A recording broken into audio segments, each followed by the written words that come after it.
This is the call to order and determination of a quorum. This is the meeting of the Linn-Mar Board of Directors. It begins now at 5 o'clock, and roll call will now be taken to determine a quorum. Director Buchholz? Yes. Here. Director Foss? Yes. Director Mansour? Here. Director Maury? Here. Director Thomas? Here. Director Walker? Here. President Lau Lancaster? Here. Thank you very much. This is item 200, adoption of our agenda. Move to adopt the agenda as presented. Second. We have a motion made by Britt and second by Barry. All those in favor to approve the agenda as presented, please say yes. Yes. Yes. At this time, we have item number 300, our audience communication. I want to invite you, as I call you forward, to go ahead and speak into the microphone that is up in front of us all.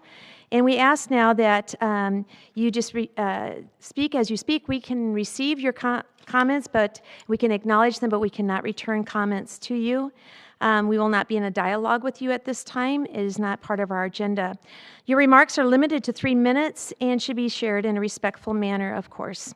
At this time, I call up, please, Vanessa.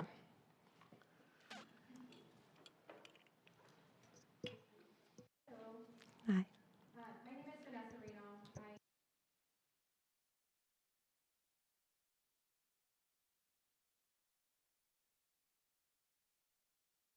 Oh, thank you. Again, Vanessa Reno, parent in the district Marion Alliance for Racial Equity. The Linn-Mar School District educates students who come to our community from around the world. Changes in how immigration policies are being carried out are a cause for concern for some students and their families, especially for those with mixed immigration status. We want to acknowledge our students and families who may have worries or concerns about what the future holds. In 2017, the Des Moines Public Schools passed a resolution to support all students and families, regardless of immigration status. As concerned citizens, we ask our district to remain committed to ensuring equal protection and safeguarding for our students from discrimination based on race, ethnicity, citizenship, immigration status, or national origin. We understand that the fear and uncertainty, especially concerning the potential detainment or deportation of family members, can significantly impact our students' well-being, their attendance, and their ability to learn. To address these challenges, we ask that the board, in partnership with the superintendent, provide families with access to vital information, including connections to organizations that offer support services and legal resources. To uphold the values of inclusivity, respect, and understanding that are essential to our vibrant, diverse, amazing school community, we ask that the board adopt a resolution to affirm its commitment to a safe and supportive school environment for all students, regardless of citizenship or immigration status. Thank you.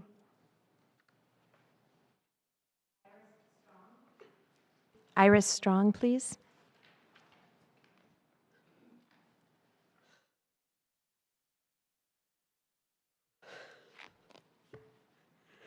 Thank you.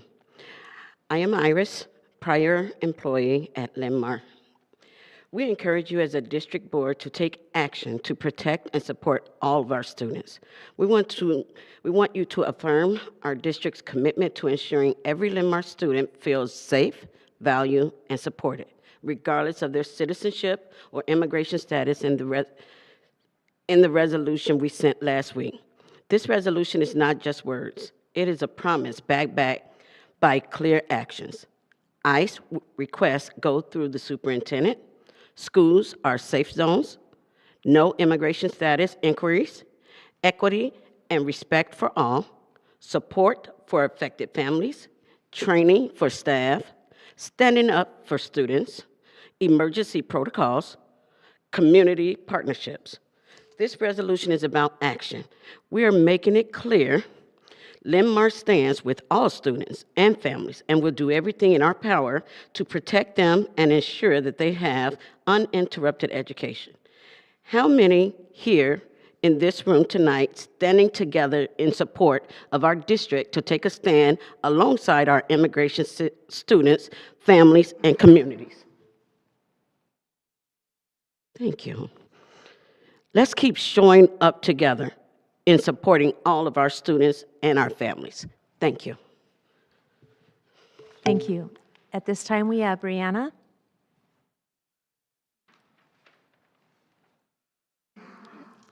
Thank you, Linn-Mar Community School District Board of Directors and Superintendent Courtmeyer. My name is Brianna Clymer. I'm a 2024 Linn-Mar graduate who experienced pre-K through high school with a diverse group of students, many with families from other countries and who spoke multiple languages. I'm a daughter of immigrants, as most all of us in this room are. And I have many relatives in this country of mixed immigration status. Today, I stand along our people who are getting deported, whose schools, businesses, and communities are getting raided, and who are getting mistreated. I look toward the future, and what I see is despair. I see countless lives being exploited right in front of us. I see the people we call friends, coworkers, teachers, and family treated unjustly. And we call this the land of the free, the American dream. But it isn't that simple when we avoid opening our eyes to see the inhumane violence happening around us. So let's open our eyes together and take collective action to support one another. Therefore, we request that you review and adopt this resolution, which affirms the district's commitment to protecting and supporting all students and families, regardless of their immigration status. The key points of our request as community members include acknowledging the concerns and uncertainties faced by students and families with mixed immigration status, reaffirming the district's commitment to equal protection and non-discrimination, partnering with community organizations to provide guidance to support service resources, creating a safe and supportive learning environment for all students. We appreciate your dedication to fostering an inclusive and respectful school community and urge you to take concrete action in support of our diverse students and families. Thank you. Thank you very much. And now we have comments from Anna.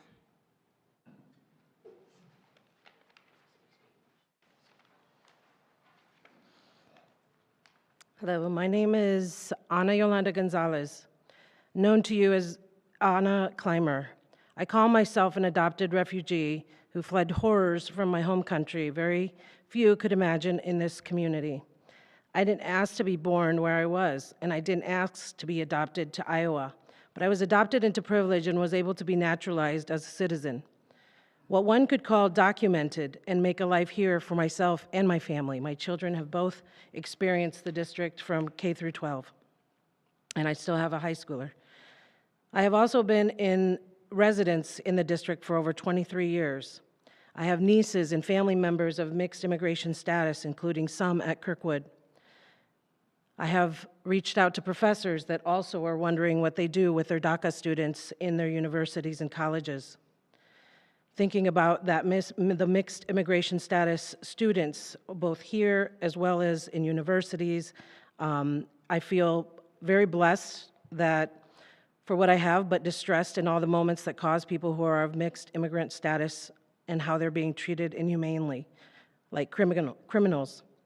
When ICE shows up at schools, they are looking for children and families, not criminals.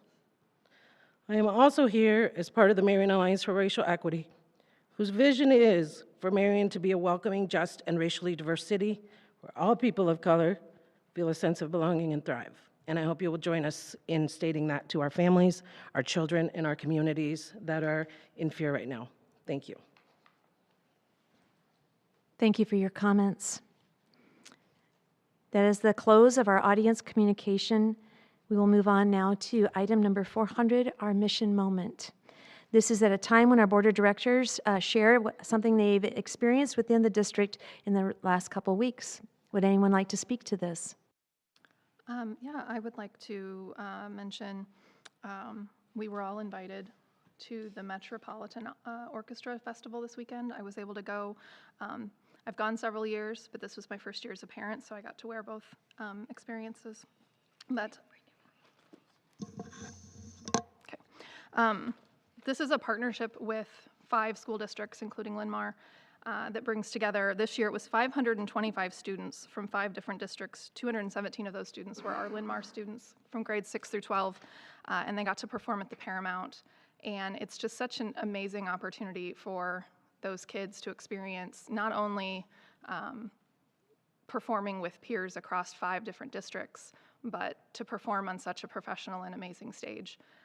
So I just want to thank, I know some of our staff were conductors this year. One of our staff members is the chair of the festival this year, and I just want to say that I'm very proud that we are part of something that allows our students to have such an experience. Coming from a very small town, we didn't even have orchestra, let alone the opportunity to perform at the Paramount. So it was a wonderful concert. The students were so prepared and professional, and just, you could tell they were having fun, but they were also taking it very seriously. And I just think that's an amazing thing that we have created as a community.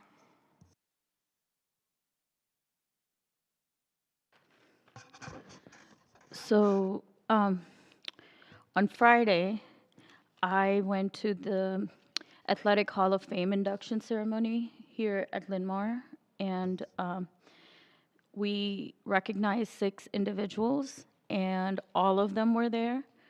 And it was really cool because they did it between the basketball games. So there was a girls' basketball game first, and then they did the Hall of Fame induction, and then the boys' basketball game, and it was against Prairie.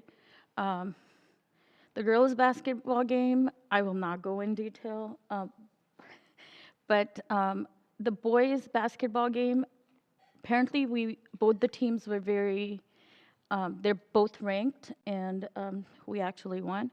But I want to take a moment and recognize all the 6 individuals who were recognized at the Hall of Fame. It was John Begley. He served 31 years as a Linn-Mar volunteer, a bus driver, coach, from 1993 to now. Stephanie Jenks, class of 2016 for track and field. Mark Atwater, class of 2012 for football and wrestling. Dr. Amanda Pichet, I think. I'm sorry if I'm butchering the name. I apologize in advance. Class of 2011 for track and field. Brady Anderson, class of 2014 for boys tennis. Josh Evans, class of 2014 for cross country and track and field. So that was the Hall of Fame induction. The other thing is I also attended the pre-registration for the kindergarten lion registration, I think, right? Yeah, Roar Like a Lion registration for kindergarten at Bowman Woods. And there was a lot of, there were quite a number of kids and very excited families, and that was very nice to see. So I did ask a question to Jay, who's the principal, Jay Lehman, and Mr. Lehman says that I should say this. Bowman Woods is looking for more volunteers to join their PTO. So, yeah, those were my mission moments. Thank you very much. Does anyone else have a mission moment? You know, we talk about academic rigor here, and in the last week, a week and a half, I was with some show choir students, and while that in itself is an achievement, what was surprising was how I overheard them having an impromptu debate about the Bill of Rights and having a challenge for each of them to name and walk through all 10. And I thought to myself, I mean, I know that there are 10, and I know I can research it in a matter of seconds and remember all of it. But the fact that these are students who had been recently studying this and were able to just completely tick down the list and exactly what they meant, I was again reminded of the strong academic rigor that we have here at the district. So great job to the kids. Thank you very much. I have one last parting. I've noticed in the last several weeks, I think we've all covered almost every building within the district, and I want to applaud the extra time that our board of directors put in to showing up. And a reminder, we typically show up when we're invited. We don't like to surprise our leadership. We like to be invited into opportunities. So please know that inviting us to a concert, inviting us to an awards ceremony, inviting us into a classroom to read is very meaningful to all of us. And if available, we will definitely make it part of our time. At this time, we're going to close our mission moments, and we are going to move into the portion where we get informational reports. We are thankful for all the work that everyone has done for these reports. I'm going to ask our board of directors to, if possible, put your questions on a little piece of paper off to the side as we allow the entire report to be presented. And I'm almost positive it says at the very last slide, do you have any questions? And then we will entertain questions should you have one at that time. So we're going to go ahead, and at this time we have item number 501, the Linn-Mar Building Naming Committee report.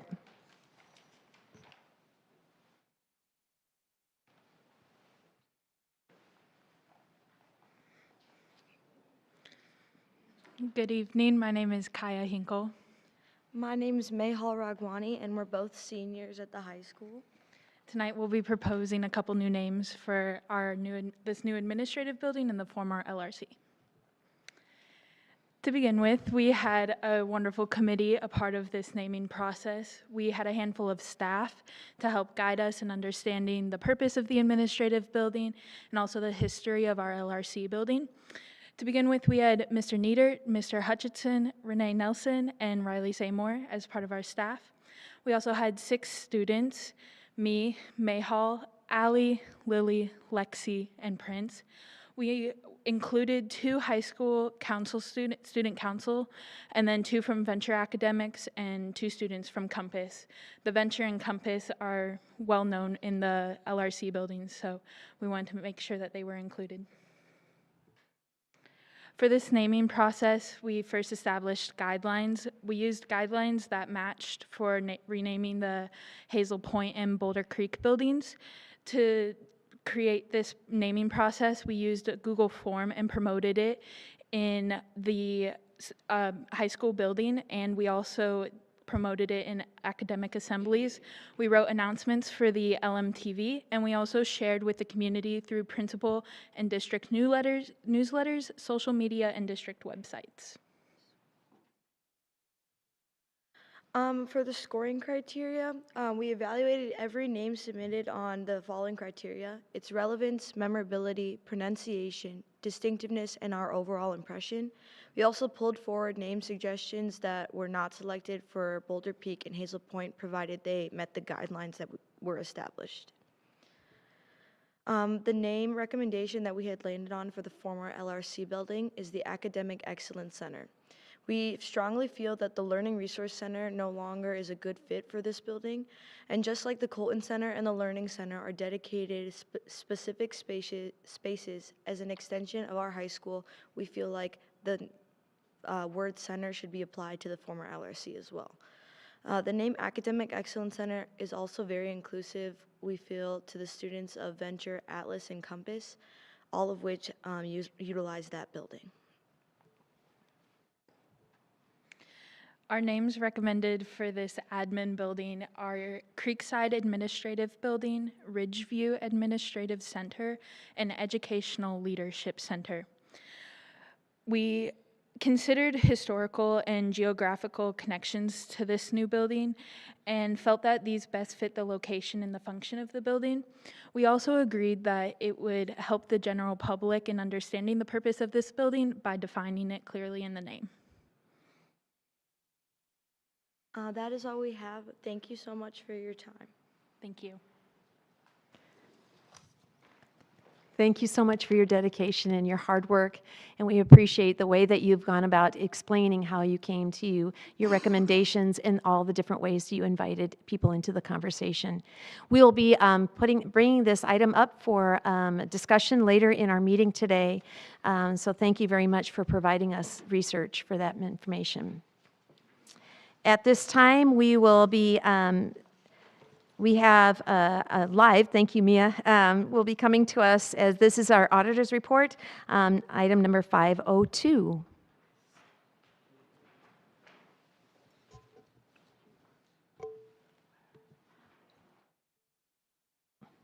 Not yet, Mia, we're almost there.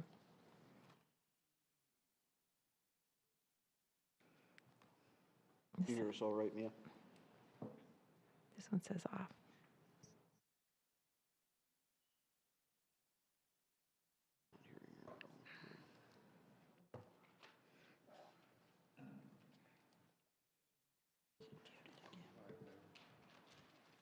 Okay. There we go. Um, Now I can hear you. Right, it's a pleasure to be here tonight and talk to you about the year-end audit. I just have some summary communications for this evening since we met with the audit committee earlier and went more in depth into the financial information. We performed 3 audits as part of the year-end audit. Those include a financial statement audit, a audit from government auditing standards, which is an understanding of internal controls and compliance with laws and regulations. And we also perform an audit of your federal programs called the single audit. And from those audits, there are 3 deliverables that resulted. The first is the bound annual comprehensive financial report, which has the district's financial information, and then 2 letters, a board communication letter and a control deficiency letter. The board communication letter is just to summarize some information in terms of estimates, the types of audits completed, and then management's representations. The control deficiency letter is more along the lines of management advice, not findings, but items we identified during the audit that we wanted to bring to your attention. And then in terms of results, for the financial statement audit, there was unmodified opinion on the financial statements. That's a clean opinion. Means that the financial statements comply with generally accepted accounting principles. And for the government auditing standards audit, the same result. There are no findings to report, no internal control, material weaknesses to report. In all Iowa districts, there's going to be a Part 4. It's what is a statutory reporting section. That is also in the bound annual comprehensive financial report. There are 2 items listed there as findings. They're for certified enrollment and supplementary weighting. Both are very common items to report in an Iowa district, and they're not significant. And then for the federal single audit, the district expended $3 million in federal grants for fiscal year 24. The Child Nutrition Cluster Program is the district's largest program. That had expenditures of $1.8 million for fiscal year 2024. So that is the one that was tested in terms of compliance with federal regulations and in terms of internal control. And there's an unmodified opinion or clean opinion on compliance, and there are no findings to report over that program. So in summary, no findings to bring to you this evening, and all unmodified results. Are there any questions that I can assist with? Mia, this is Melissa. I have just one question. It sounds like everything went really well. As a policy committee member, one of the sets of policies that we went through this year was finance policies, and there were a lot of them. And we didn't make any significant changes, but I do wonder if there were any things that, as you were kind of looking through this, if you had any recommendations in terms of policy or procedure changes that you found, or if everything that you see we should be continuing kind of as we're doing, or if there were any areas of policy or procedure practices that you would recommend us looking at, even if we're doing them according to what we need to be doing, if there are any recommendations of things that we should be looking at from a policy or procedure standpoint for improvements moving forward. I think that the district has really had made strides in procedures and policies since we started performing the audit. There used to be some findings in the audit process that have since been cleared.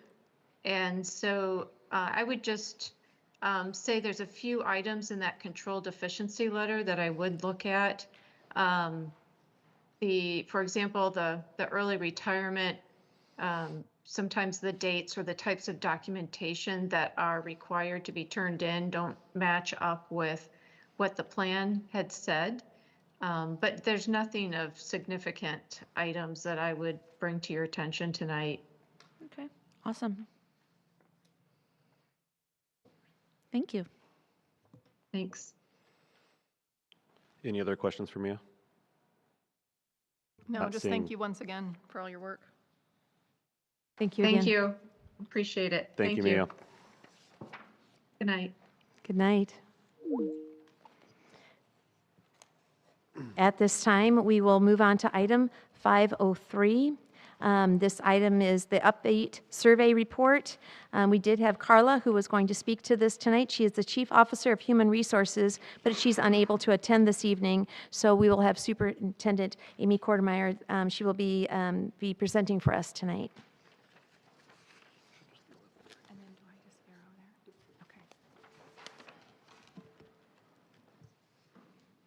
Good evening, everyone. Can you hear me okay? All right, awesome. Well, tonight I'll bring you the report instead of Carla, like President Lau Lancaster shared, and I'll do my best to answer questions here. So with that, just a reminder that our district strategic plan that was approved a year ago, August, included the fourth goal area of people and culture. So specific to tonight's presentation, we wanted to make sure that we illuminated this aspect of the strategic plan because, of course, retention of our staff is central and key to the work that we do each and every day. Each year we put together or renew or update or at least look at our short-term goals to see if that's something that we still want to be attacking that year or if we want to change that. Our long-term goal year in, year out will stay the same. So as you look at that long-term goal, we're after retention rate. Specifically, we called out our certified staff. So when you think about that, that would include our teacher retention rate. That happens to be a statistic that we can fairly easily gather by just a data point that the state collects. So we are looking towards moving that retention rate from about 90% to 93%. This Upbeat survey is one tool that the district looks at regarding employee retention. It is divided into 3 different groups, and each group receives slightly different questions. So we survey our teachers, staff, and folks that we call department folks. 2/3 of our staff completed the survey, which is just phenomenal when I think about survey rates. We have roughly 1,200 employees in the district, and this would show about 800 of them completing the survey. So remarkable response rate. We really appreciate the time that people took to fill the survey out. Like I mentioned, we have teachers, staff, and department that took this. So you might be wondering who falls into which categories. So did a little bit of research on that, and for our category of staff, that is largely would include our school-based non-instructional staff members. So think building secretary, health assistants, media specialist, nurse, school counselor secretary, deans, high school attendance facilitator, so on and so forth. And then as far as department, that is nutrition services, custodial, folks that work in the administrative building, operations and maintenance, and transportation. And as far as the survey then, the teacher survey asked a total of 68 questions. There were 21 categories, and then 2 to 5 questions for each of those categories. For the staff, there were 18 categories for 49 questions. And for folks that were included in the department group, there were also 18 categories with 48 questions. This next slide then is really shared here to help understand the anatomy of the data descriptions that are to follow. So if you look at that first orange arrow, this is a specific question, a response to a question within the category. So the overall category here, for example, is satisfaction and purpose. So you might see anywhere from 2 to 5 questions being rolled up into that overarching category, which this specific category showed that there was a 92% positive rate. We pulled out one of the questions then within that category to show how, in this example, how teachers responded. And then that last item there in the parentheses, it's showing that it's even compared to a global cluster fall statistic. So Upbeat has, of course, national clients, not just local clients here or statewide clients, but we're trying to benchmark ourselves against, how do other school districts compare? What are their staff saying?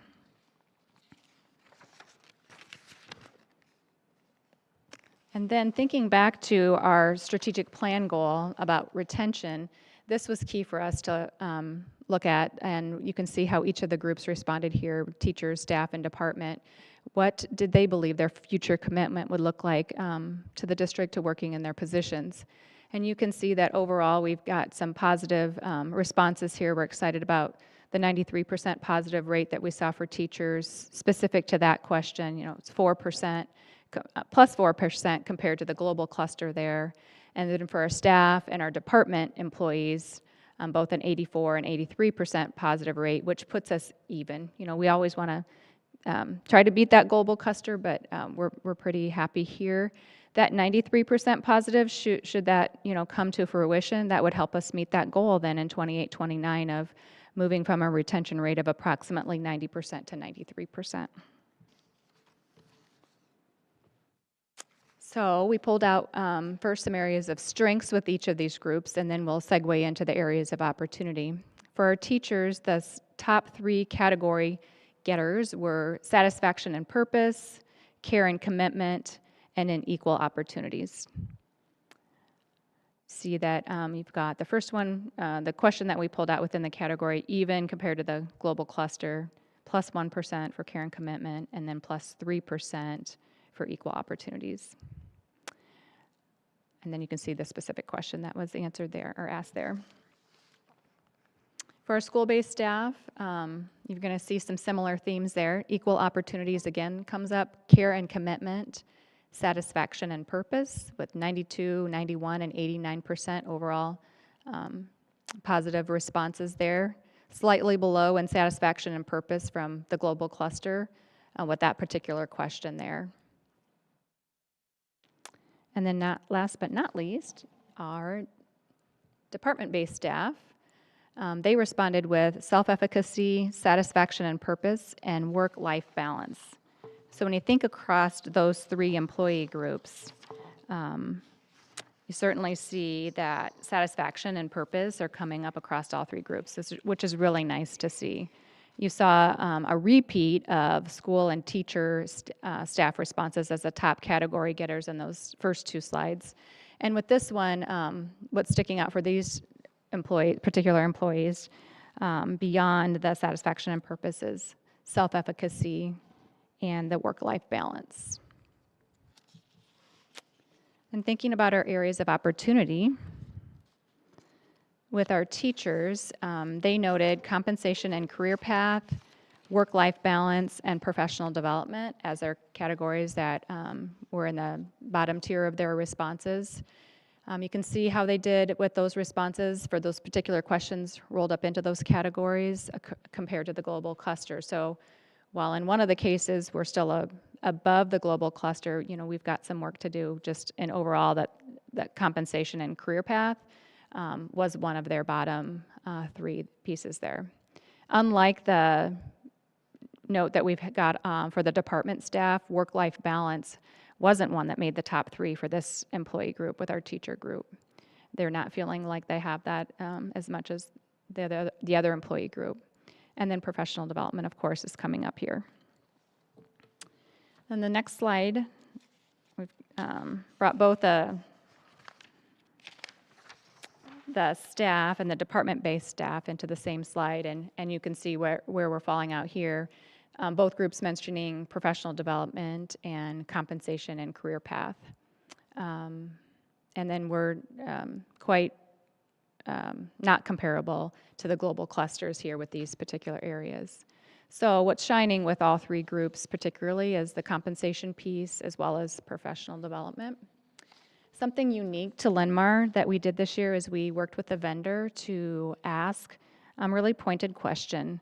We were not necessarily seeking feedback specific to items that they rated positively, but we were more so interested in if they were disagreeing or strongly disagreeing with any of the statements in the survey, to take an opportunity to share with us their thoughts on just more information that they couldn't glean from just simply answering a question. And it was incredibly important for us to hear their voice and for them to share their perspective. We had a lot of data to comb through, and we wanted to illuminate 3 major areas that we saw coming back in the feedback. So one area that we saw was around salary and resources. That wasn't too much of a surprise to us since we saw compensation and salary come up across all 3 groups. So here are some examples of specific comments that we saw made back in this open response area. That salaries are not being updated to reflect increased cost of living, which is fair when we know what we've seen inflation do over the last several years coming out of COVID. Somebody points out the teacher salary schedule should continue to move based on years of experience in education rather than being froze at certain points if an employee chooses not to continue classes. Others wanted more opportunities to engage in supplemental income opportunities. Some frustration here now to the resources with inability to print and access materials. Others mentioning schools not well funded, workload increasing, well-being of health of staff and teachers not being prioritized, and not enough staff. Another theme that we saw was one around autonomy. So when you consider the implementation of new curriculum, the work with pacing guides or putting together pacing guides and print restrictions, teachers are feeling like they have less and less autonomy over their opportunity to plan and prepare for the classroom and the instruction that they would like to be doing. And then professional development, again, a theme that I'm not surprised to see here, as with across all 3 of those employee groups, we heard from them that they wanted new, expanded, different opportunities for professional development. And we saw that both being talked about both at the building level as well as the district level. They wanted more time to learn new curriculum and initiatives as they're being rolled out. Classified staff were also echoing more opportunities for professional development and just overall needing time to collaborate. So our next steps would be to continue to review the final data and feedback with district administrators, particularly the open-ended responses. They're, you know, we combine those into themes, but certainly we want to share that with the principals, the managers, supervisors that get to oversee our employees each and every day. Then collectively as a leadership team, come together to brainstorm possible solutions and find resources to improve not only employee engagement there that you see on the screen, but some of those items that they talked about, whether that was issues around autonomy, professional development, and then compensation.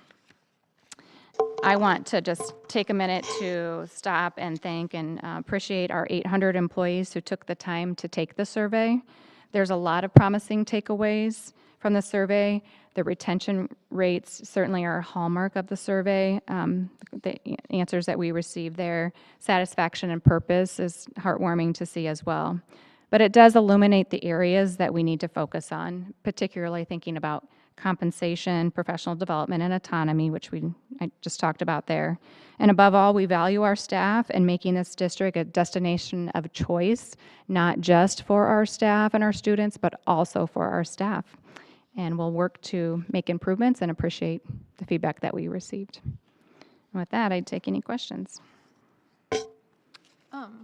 The teacher salary schedule thing, the STEP, is that a negotiated schedule that's by education level rather than years, or is that? I have to lean on John a little bit for that teacher salary schedule. Yeah, that schedule's negotiated within their contract, so it's part of negotiations, correct? That's what I thought. I just wanted to verify. Base wages. Yep. I also just wanted to thank all the teachers and staff for providing that feedback, that honest feedback. You said 68 questions? For teachers, yep. That is, I do survey work in my professional work, and that is an amazing completion rate for that long of a survey. Yep. And so I appreciate the teachers and everyone taking the time to do that and giving us that. And then also thank you to you and Carla, who couldn't be here, in sharing and being open about this feedback, all of it. and as well as putting it in context with the strategic plan, and then showing us here these next steps. I think that is a very valuable. This has been a very valuable presentation. So thank you. Thanks, Director Thomas. Would it be possible, once you've gone through these initial next steps with building administration, district administration, your leadership teams, can we come back in the spring and can you tell us, like, here's the plan for PD, like, here are some of the things that we've thought about doing to address? Of course. I know that we specifically didn't ask for the positive comments, and I think that that's an important note to make, because it sounds like we're just ending on, and the results of this survey are all of these bad opinions, but we specifically only asked for feedback on, if you didn't agree, please tell us so we can do better. So I'd love to hear how you guys take this information and what the plan becomes. Certainly. My question is just in regard with the Upbeat survey and, you know, how the data is presented to us. It says Upbeat client results. Is it like similar size district, or is it all of Upbeat? My assumption is that it's any of their school district clients that we're being benchmarked against. But I would need to check for sure to make sure it is only school districts and not organizations as well. Businesses and that sort of thing, Midhat. Sure. And can you remind me when the next, because this is an annual? Yeah, we'll give it again next fall. Next fall, okay, thank you. Hey, Amy, so just remind me again, so we did this year, we're gonna do it again next fall. For the Upbeat, is this the first time we've done Upbeat? Nope, this is the second time. Okay, all right, so, perfect. And then, any thoughts on, having helped with surveys also in the past, I recognize the strong results that we got from a couple of the groups. One of them, it sounds like we could hear more from the employees of the departments group. Any thought as to, is it just because they are swamped and not by computers all day that we may not have had as much feedback from them, or any insights into that? Yeah, that's a good question, Justin. I know that we do things like making sure that we take paper copies to, groups and individuals that typically aren't on the computer to do that. I think that HR does a good job of trying to do that. Certainly, we're ecstatic about the response rate we got, but 46% isn't close to the 85 and 75 that we got with the other two groups. So we'll have to continue to work on how we reach all the, more employees, not all the employees, but as many as we can. I do remember that from last year, that there's a significant number, like nutrition and they don't check their email, or sometimes, like, that's just not, they come in, they don't sit in front of a computer, they don't check their Linn-Mar email, so there's other ways of getting them the survey.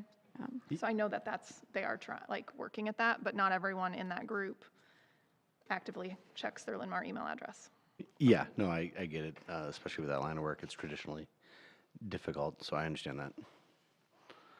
Thank you. You're welcome. Thank you. If there's no more comments, one thing to remind everybody, what a wonderful opportunity for us to learn and be lifelong learners and have curiosity on what we heard, but also not to fill in any blanks. For anyone that had still more questions, if you have further questions, I believe Carla would be welcome to receive those along with Amy.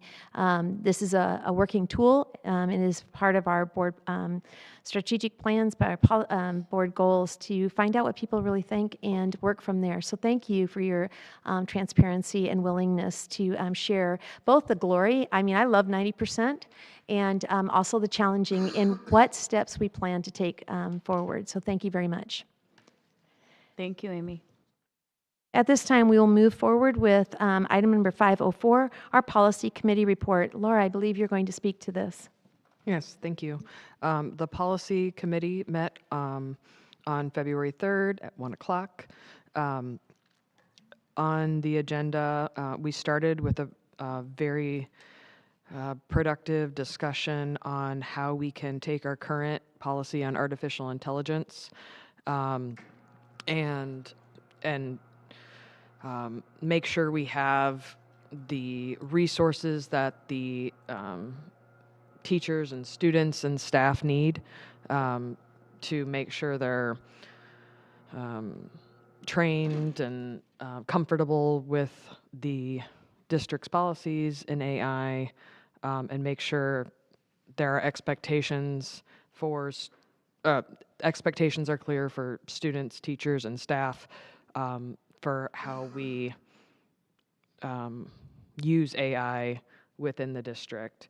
And so just kind of outlining clear policies on that and understanding that, this is a rapidly evolving technology.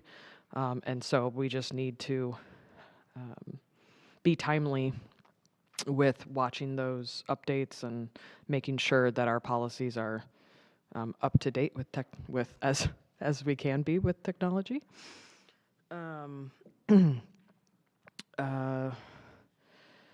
We also discussed the second half of the 800 series. And just as a reminder, the 800 series are related to finance. There are some recommended changes coming for the first reading to the board on the regular board meeting on February 24th. And other than that, we'll meet again on April 3rd at 9 o'clock to wrap up those changes. So if anybody has any questions or wants to contribute. Thank you very much. I thank the team and all those staff that also attend. It is many hours of preparation. It is many hours of getting ready for a meeting and then studying for the meeting and then the presentation of the meeting. We were here some 3 hours pulling through it. So we don't take these lightly, and I thank you for your report. It's very diligent work, and thank you to the staff who accompany us during that work. If there's no further conversation, we will go on to item number 505, Linn County Conference Board Report. Take it away, Barry. Well, the weather delayed that meeting as well. So, I got an email from Gayla that said, "Are you going to be doing this?" I said, "Yep." Hour later, I got a message saying, "Nope." So anyway, we're meeting on Friday. This was your moment to shine. Yeah, it's an enlightening meeting, let me tell you. There you go. We're going to go ahead then and move to item number 506, the Marion City Council report. So a lot was discussed about Linn-Mar this time. Actually, there was a request put in by Superintendent Kortmeyer that was discussed about a rapid flashing beacon be put in between 35th Street and 35th Avenue in Marion. On a similar note, there was also a request put in by a couple of residents of Marion to add a rapid flashing beacon at the intersection of East Robin Road and Mulberry Drive, and a crosswalk to be added at Highway 13 and Prairie Ridge Avenue to connect east and west side of Highway 13. The result of all of those requests was they are going to take it to the Traffic Advisory Committee, recommendation to leave it as is and not to add the flashing beacons. They did, and also the Highway 13 also is going to go to the Traffic Advisory Committee.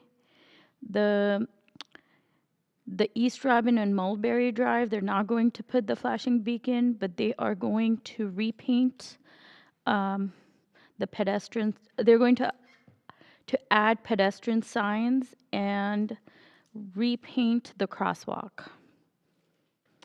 And that is all I have. Thank you for your report. There was also the announcement. We have a new annexation of some land just 1 mile north of the school. That happens to be the farm where I grew up. And so just letting you know, it does not involve my personal property, but it does involve my mother's property. My mother is 100 years old, will be this year, and so she needed to move on in other arrangements.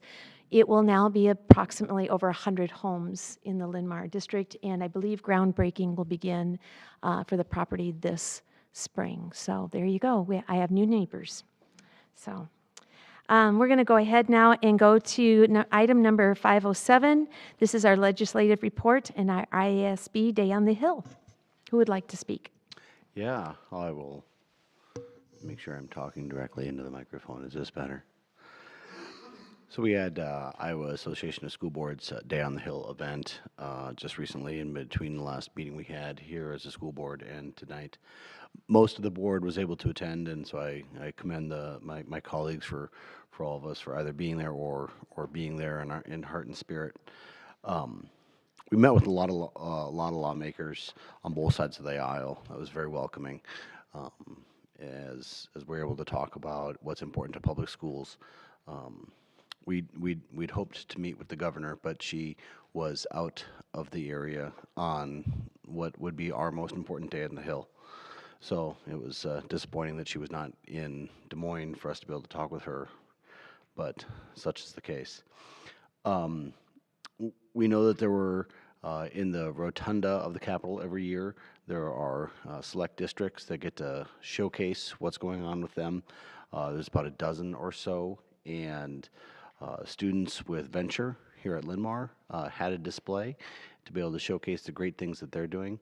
So that was a great opportunity for our students to show to the rest of the state how we're doing career education and career readiness on a scale that kids want, kids welcome, kids are excited for, and it's growing more and more. As we think about the bills that are being debated in the House and the Senate right now, there's a laundry list, a huge list of everything. And as we know how it goes with the legislature, it can change on a dime, and you don't know until you know. So instead of going through an exhaustive list of all the things that could happen, I thought we would pull out just a couple of the more important ones that we're tracking right now, or of the notable ones. First is that the Senate has proposed students or supplemental state aid at 2%. That's what the governor asked for, which we all know and what we've advocated for is woefully short. And in fact, we heard feedback from teachers tonight and staff that we need more money for salaries, and 2% just won't cut it. We did hear the House come in with 2.25%. Trying to offer something that is different than what the Senate and what the governor have proposed. So more to come on that. It's not done yet. I know that they have, by statute, a requirement on when they have to make a decision on that.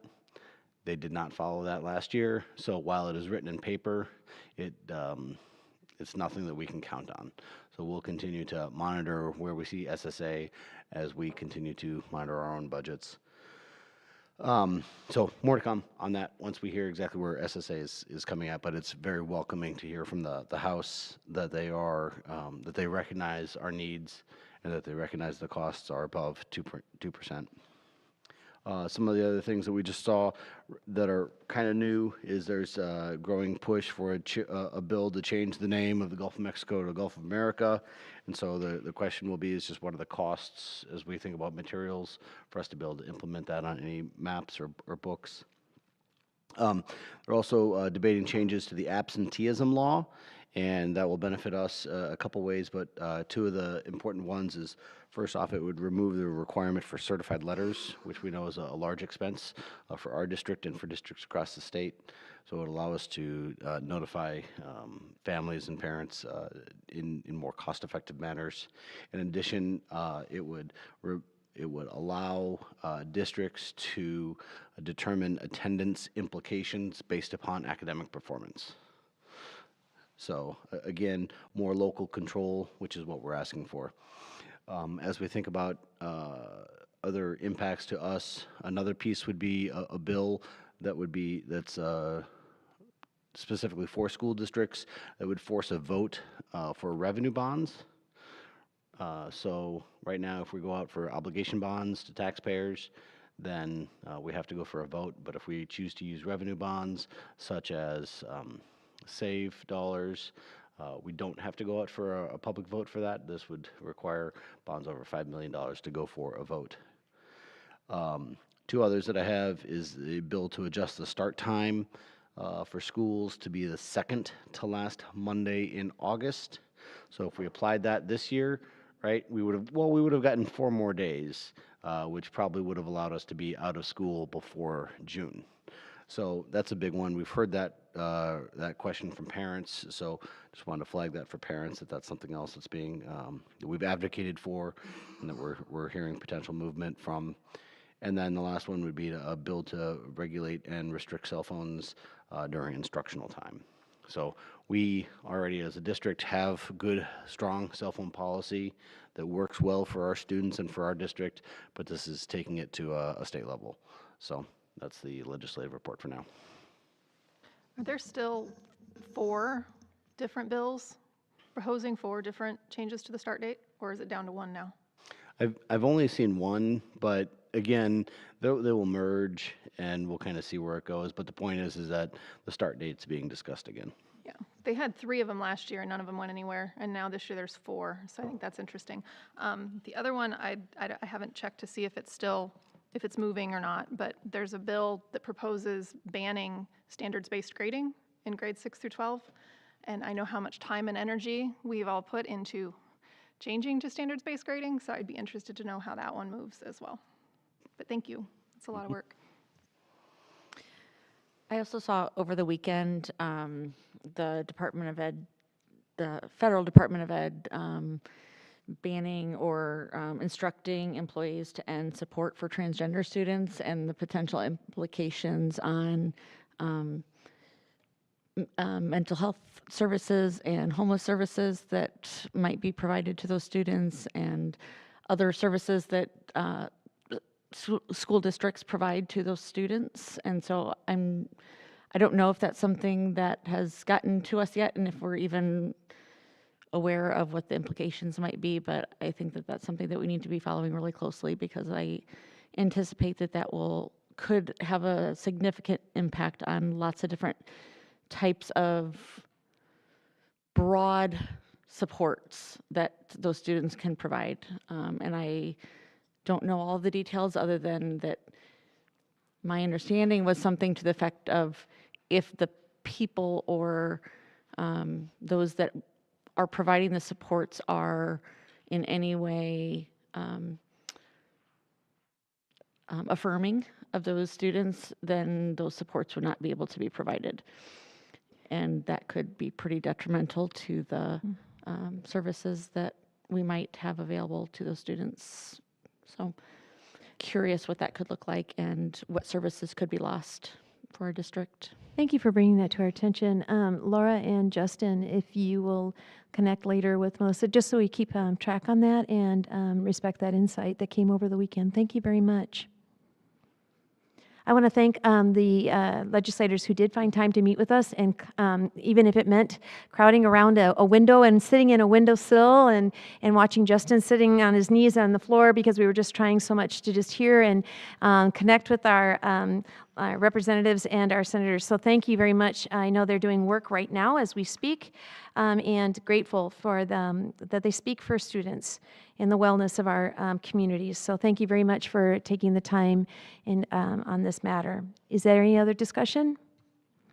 If not, I'm going to move on to item number 508. Would you please provide your superintendent's report to us? I would be happy to. There are a ton of district honors and highlights, and I want to thank Director Mansour for recognizing our Hall of Fame inductees from last Friday evening.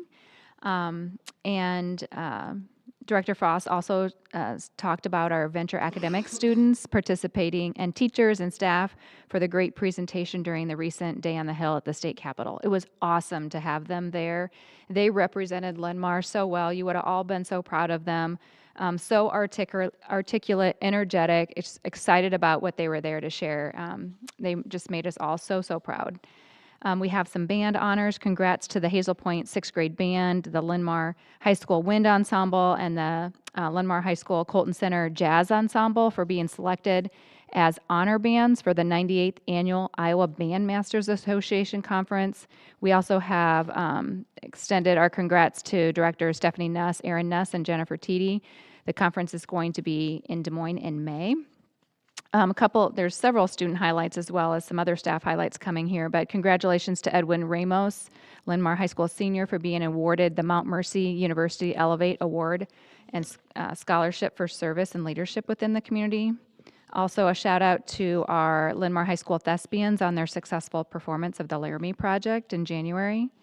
We have another vocal honor. Congratulations to Trent Bugowitz, high school vocal music teacher, for being named as one of the Gazette's Excellence and the Arts Youth Advocates honorees for his work with students in vocal arts. Last week, we also honored 20 of our Linn-Mar High School student athletes. They signed National Letter of Intents last Wednesday morning. Our Poms, congratulations to the varsity Poms for earning 3rd place at the Varsity Division I Poms and 6th place in the Varsity Division I Jazz contest during the Universal Dance Association National events in Orlando, Florida.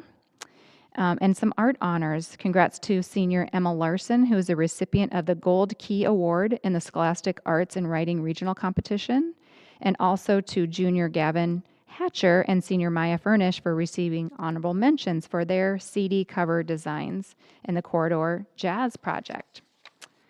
A few other things. Director Mansour also talked about our Roar Like a Lion event a couple weeks ago. I appreciate her participation over there and welcoming our families.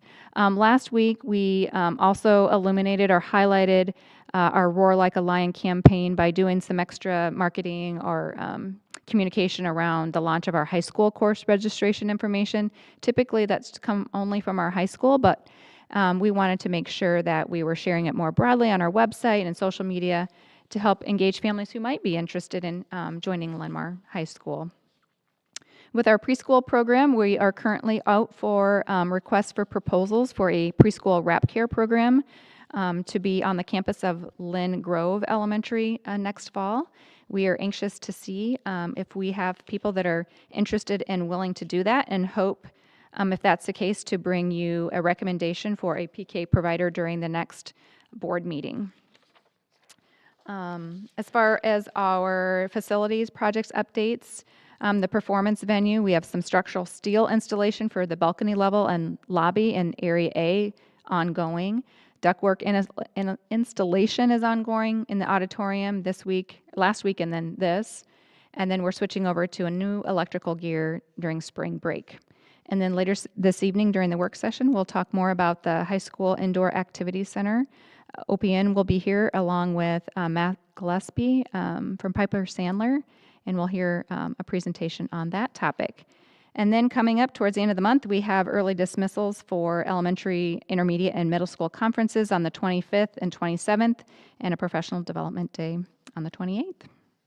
With that, I'd take any questions. Does anybody have any questions or follow-up? I don't have a question, but just the performance venue, I feel like it's taller every time I drive by, even though it's not actually taller anymore. But we were driving, it was after school one day last week, and Arthur happened to look over, and the crane was fully extended, and they were putting things on the roof, and then there was a guy climbing the ladder all the way to the top, and it was just, again, it just looked like it was taller, and it's just exciting to see all the progress being made, and also nerve-wracking at how tall that crane has to be to get all the way up there with whatever they're doing on the roof. But it's exciting, but it's also like just very tall. I just want to add one thing before I forget. So at the Hall of Fame inductee reception, Clark Weaver was giving tours of the high school. So I just forgot to give a shout out to him. So I want to give a loud shout out to Clark and how much we miss him here. Yeah, thank you for that. Thank you to Clark as well. If there are no more comments or questions, I want to thank you for your report. At this time, we'll move on to item 600. This is unfinished business. This is item number 601, facility naming request. I'd like to make a motion to approve the request submitted by the Linn-Mar Booster Club to rename the concession stand at the Ball Complex as the Pete King Concession Stand after the late Pete King. Second. All right, we have Barry and Britt. Is there any further discussion on this matter? If not, would all that are in favor of this motion please say yes? Yes. Any noes? The motion carries. All right, we are on to our new business, and as we move through our new business, I just want to remind folks that some of these motions may have come out of your committee. If possible, be the one to speak to that motion as it comes up. And then make sure, again, we speak into our mics as we do our new business. The first one is going to be a discussion that I'm going to facilitate. We had a presentation by our students. This is for the approval of the Linn-Mar Building names. You can go to exhibit number 501, but I'm going to reshare the names that the committee brought forward. The former LRC, I love initials, you know, can tell. The former Learning Resource Center would now be named the Academic Excellence Center. Hold on your conversation. And they are sharing that they would have 3 names for the former admin building: Creekside Administration Building, Ridgeview Administration Center, or Educational Leadership Center. That's for this particular building. Did I get it right? So we're going to talk about and facilitate conversations. We can go global conversation, or we can be specific by building. I thought we'd go by building. Does that work for everyone? All right, let's go ahead with the conversation. This would be renaming what would be to the original Linn-Mar crowd as Maine. Then it moved into Novak after Mr. Novak and his wife, and then it turned into the LRC, and it has humbly been staying there, waiting its new name. It is the original building within the district. They are recommending that it be called the Academic Excellence Center. If you write those letters out, it is AEC. So the sweatshirts work and T-shirts work. Just gotta say. I think personally, I'd like to make a motion to approve the name change of the Academic Excellence Center for the former LRC building. In my opinion, also the Educational Leadership Center for this new administrative building. Barry's putting on the table right now to go ahead and make both motions at one time. Would we like to go ahead with that action? I second that. That's motion. second. All right.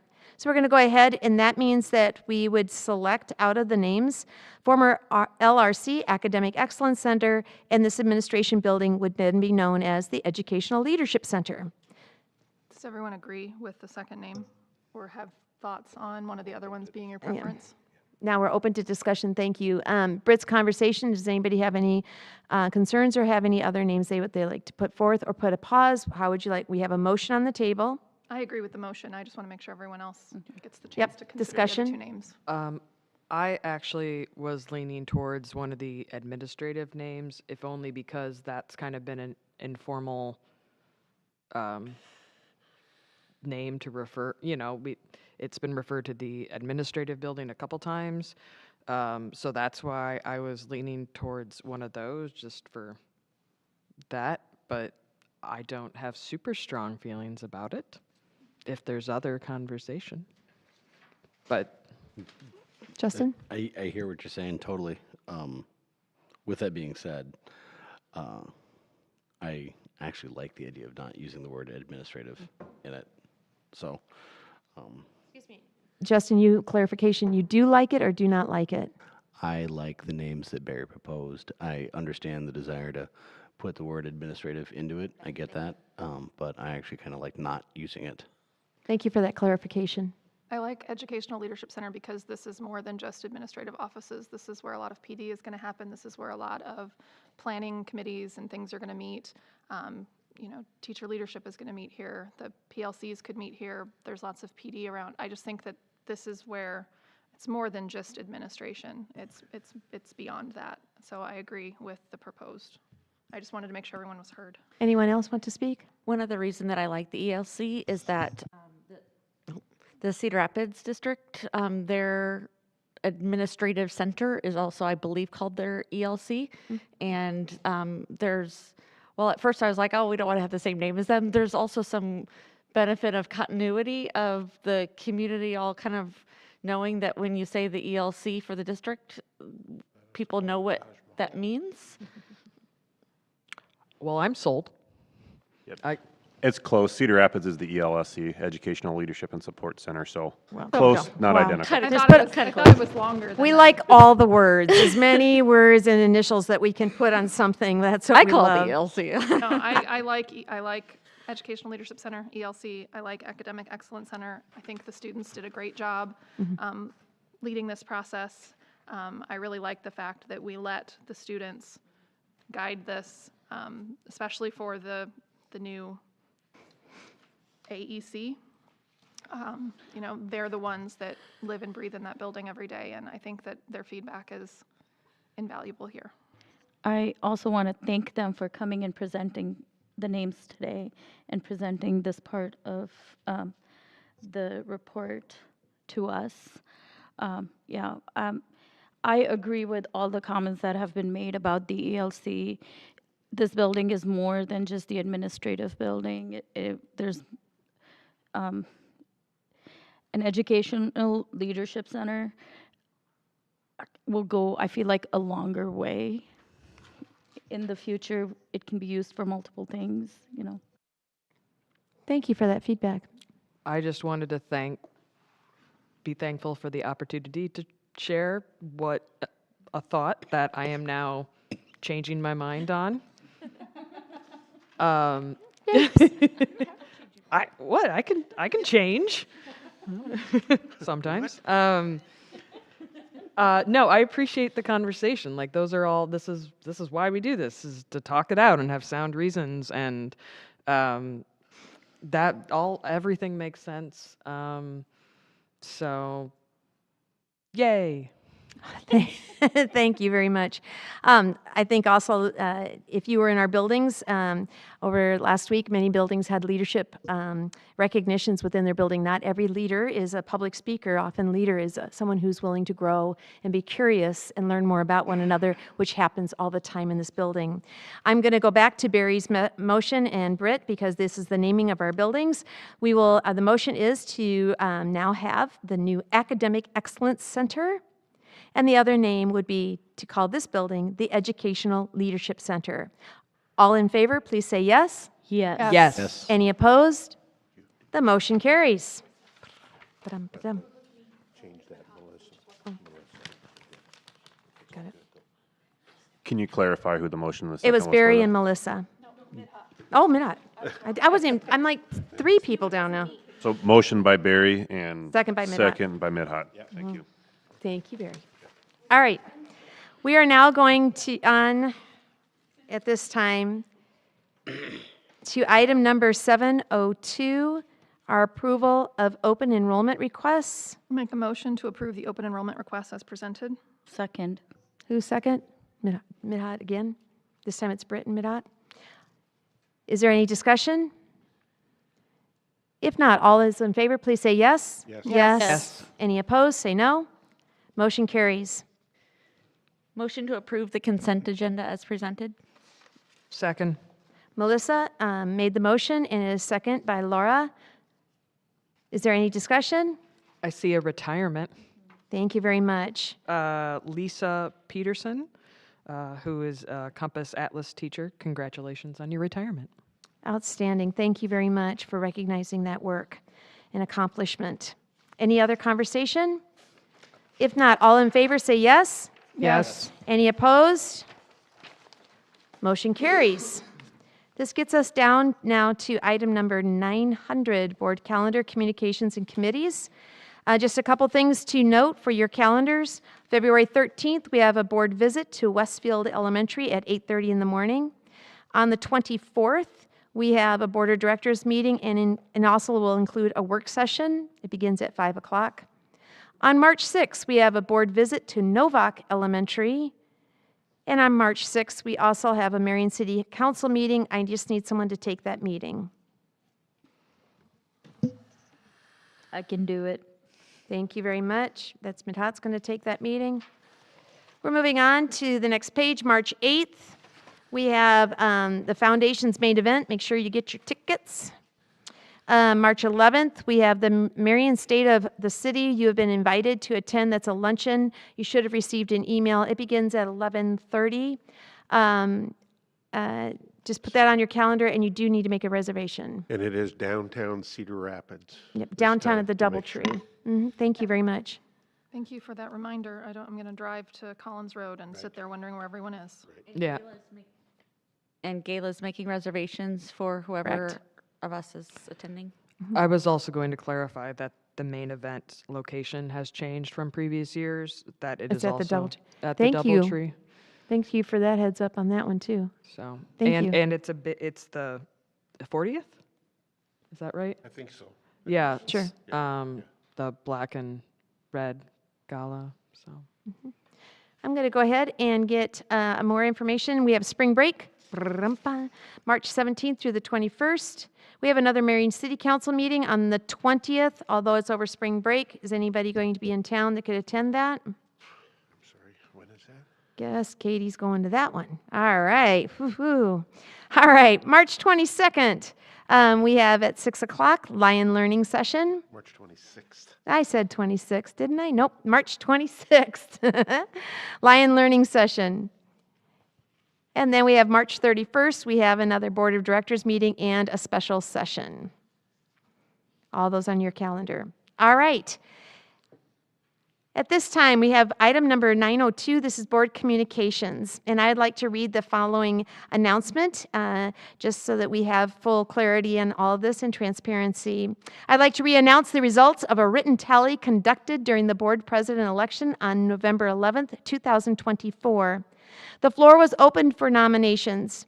Director Maury nominated Katie Lau Lancaster, and Director Foss nominated Barry Buckholz. An informal tally was taken, with Director Lau Lancaster receiving four votes from Directors Manzour, Maury, and Thomas, and Lau Lancaster. Director Buckholz received 3 votes from Directors Foss, Walker, and Buckholz. A motion was then made by Director Buckholz to elect Katie Lau Lancaster to serve a 1-year term as board president. The motion was seconded by Director Walker. A roll call vote resulted in all ayes, and the motion carried. At this time, I'm moving on to item number 903.